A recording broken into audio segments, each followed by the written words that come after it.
And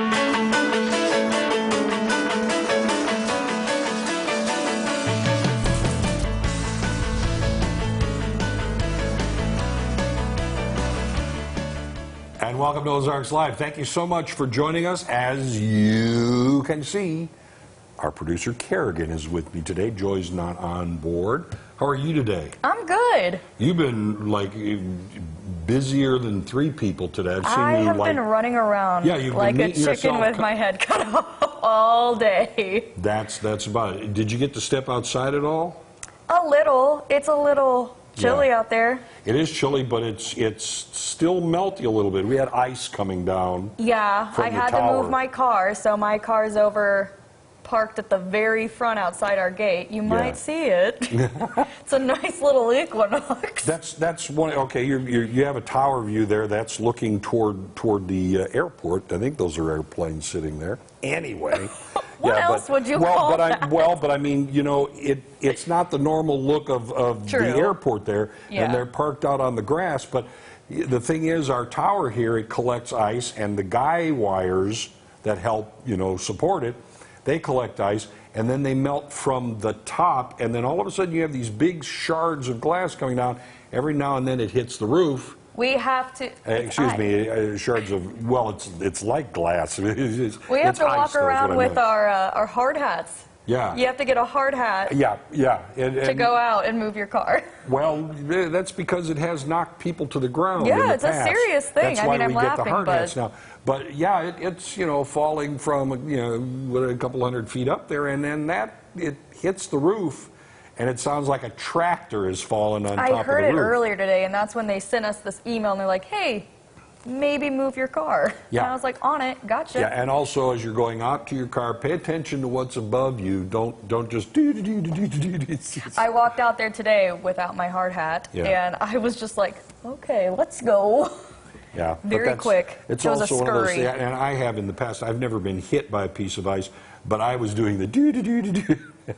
Big chunk of ice hit about 3 feet away from me, and I just about turned inside out. I would probably pee my pants if it fell by me. Yeah, and you wouldn't be the only person. Okay, cool. Because it is. And, you know, sometimes you get these shards of ice that are, you know, a couple, 3 feet long. Those, and you can sometimes hear them whistle as they're coming down. That's a comforting noise that you want to hear. Yeah, but such are the hazards of working at a place where they have a tower right at your building. You're not wrong. Yeah. We doesn't happen in the summer. No. Oh. In the summer, birds. In the summer we have to look out for the birds. Yeah. We walk around with bird houses on our heads instead of the hard hats. I haven't tried that, but I'll remember that for next season. You know, for fun. Now, we have a fun-filled show for you guys today. Today is National Pie Day. So, of course... favorite. Yeah, you like pie. Yeah, I know. And don't just slough that off on me, hey, but Village Inn is here today to help us celebrate. And I heard that later in the show, Krispy Kreme will be here. Oh, it's like you didn't know. Plus, Macadoodles is here to help us prepare for the big game coming up. So if you plan on having guests over, then you don't want to miss this. But before we get to all that, here's what's on the radar. All right, I'll take it. Now, as many of you might know, I did weather here at the station for about 20 years worth. You were real little then. And in that time, I don't believe I've ever seen anything even close to this. Last Tuesday, the National Weather Service issued possibly the strangest forecast for the people of southern Florida. They warned people of the chance of falling iguanas. Yep. We have a hard hat for that. You heard that right. Yeah. There was a bit of a cold shock of air moving into the state, with overnight lows dipping into the 30s and 40s. Now, the iguana is a cold-blooded animal which slows down or becomes immobile once the mercury dips below about 40 degrees. And because they rest and take shelter in trees, they can possibly take a tumble from their perches if that happens. Now, the Weather Service did add this. They may fall from trees, but they're not dead.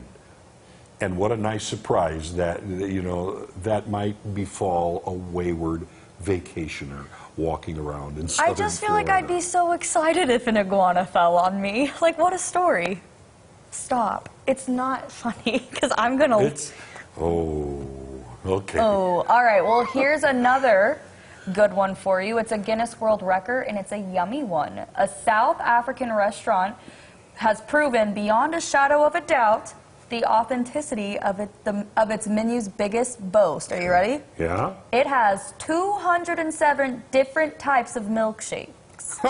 Yeah, 207 of them. Gibson's Gourmet Burgers and Ribs in Cape Town was awarded the record for most varieties of milkshakes available. In case you're wondering, the paperwork for the application alone took about a year and a half to complete. After that, an event was held in October featuring all 207 types of shakes served to a panel of judges. In other words, you just can't claim it. You have to prove it. Put your money where your mouth is. A video of the event was then sent to Guinness's office in London, and it was announced that, yes, a new record attempt was successful. I wonder how many, like, what if there were any super weird flavors. If you've got to have, if you got 207, I'm going to bet there was. That's what I'm thinking. You've got to have, like, some weird ones. Yeah, There's probably, like a... aardvark and orange or something. I hate that you did that. I was going to say, like, black licorice and orange, but... yours is equally gross, so I guess never mind. Yeah, they are. So I'm sure there are some. Yes, you can order it. Does anyone order it? Probably not. Probably not, but we have it. We have the option for you. Well, you have to run to South Africa for it, though. I'll get right on that. Okay. Okay. Now, for any of you who play Powerball, this one just hurts. A man in Delaware accidentally bought 2 identical Powerball tickets. That's right, identical. And won both times, $50,000. See, he'd asked his son to fill out some play slips for the January 18th drawing, but when he went to buy the tickets, he found he only had enough dough to buy 3 instead of the 4 he intended to buy.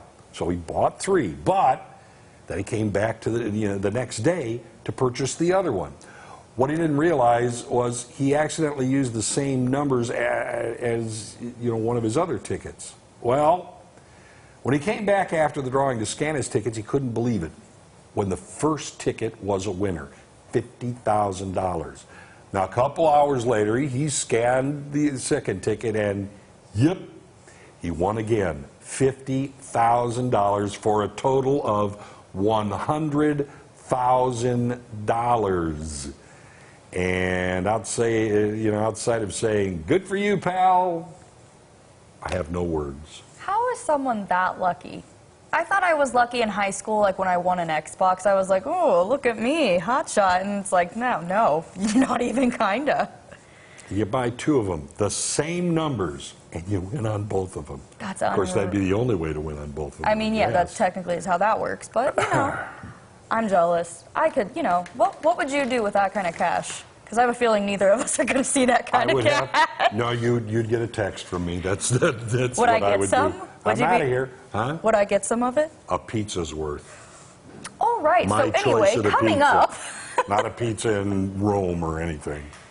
Well, all right, coming up, Sherry Helft is here to talk to us about something pretty important, and they have a way for you to help. So don't go away, because Ozarks Live is just getting started.